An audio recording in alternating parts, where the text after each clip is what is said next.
Stage 1 of the 2025 Vuelta a España is officially underway. 184 riders embarking on La Vuelta, which was first held 90 years ago. And shortly after the flag dropped on the outskirts of Turin, 6 men went up the road. Pepijn Reindering from Soudal Quick-Step, Nicolas Vinokourov from XDS Astana, Joël Nicolas from Kaya Rural, Koen Bouwman of Jayco Alula, Alessandro Vere from Arkea B&B Hotels, and Hugo de la Calle of Burgos. Well, they quickly pulled around a minute clear, but the sprint teams weren't in the mood to give them any real freedom. Lidl Trek and Alpecin de Koning posting men at the front of the peloton for Pedersen and Philipsen, with Bahrain Victorious also lending a hand. The early average speed was consequently high, over 45 km an hour, but the breakaway never led by more than 2 minutes. Well, remarkably, more than a third of this year's field are making their Vuelta debut, no fewer than 63 riders, and 3 of them were in today's breakaway, Reindering, de la Calle and Vere. There is quite a youthful feel to this 2025 edition.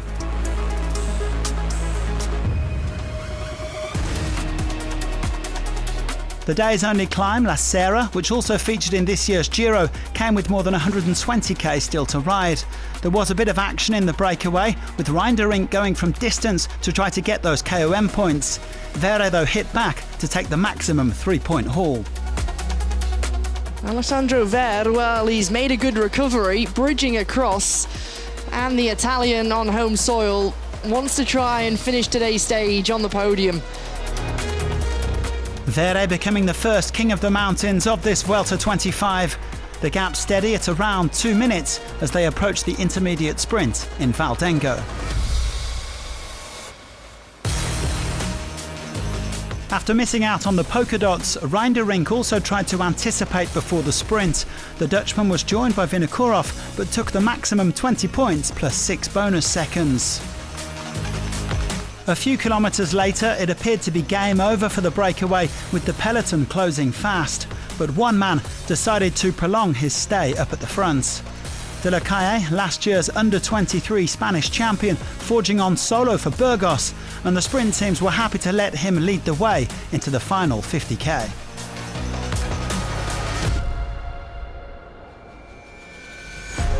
The game of cat and mouse eventually came to an end with 38 kilometres to go.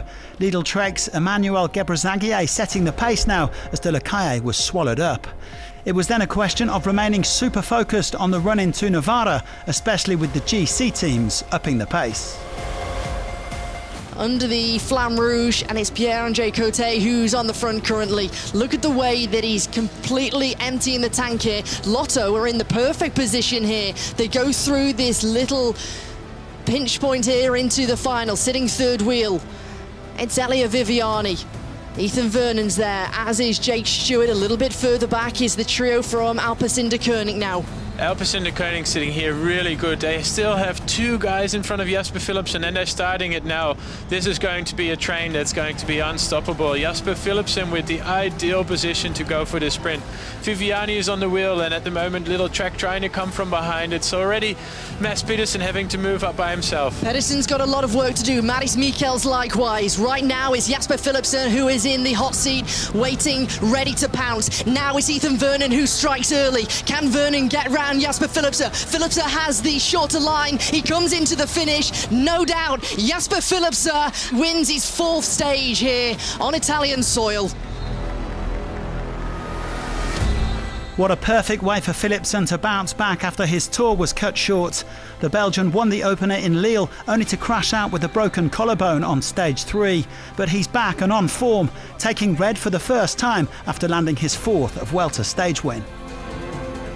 After my crash in the Tour, I was really disappointed to be out, and you worked really long for it, and it's been a major goal, and then it's a setback. You have to find new goals, and this was a nice goal, but I know we only had one chance because there's not many opportunities for a sprinter like me this Vuelta, so will be tough.